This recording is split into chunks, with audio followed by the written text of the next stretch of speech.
naram ti la ka ron sanga kan zai thiam shan lo mai ro chu zai hi alan to hi chon ka zai or me china kan thiam lo mo ke hi mi lung leng mi to hi kan ya kan no kan lai ka te ro lai po in ni se mo he kya mau in khori ri bot ka sha te le hi thing te kan phur chin hi chu tianga mun ful moi le ram ngai thing buk ngai ko ro than ka lung hi aleng ngoi ya i hla ti po ka phwa ve no la ni chu mo mara chu kan salem lawa a thuk te po a chen chu pathian na te chu siam te po ka nei ve chu tianga mi lung leng mi chu kan ya he khotang lung leng kan tiang chu mo chuan chu ba ka chuan in ram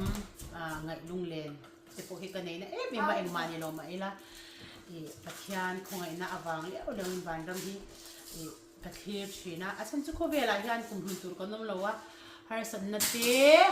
mang anal kan to chang khan ka ngai ta ve te na chu chuan min ti chak le china ni chu mo chu da chuan thiam loin chen na ram ti la karon sang te lo te chen na ram ti kha kan sa anga ama pa hi lo in rol kim thei lu tu ka ya azai ve du nya zai ve du mi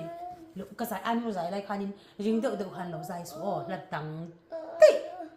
ko me lo na mi te i lo sa dei ze la ka du lo sem tu na chain anu khan chen na ram ti la sa ngo so da so i to is ka da so ba ka le edit chen na ram không ve ta theo hình chúa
lal pa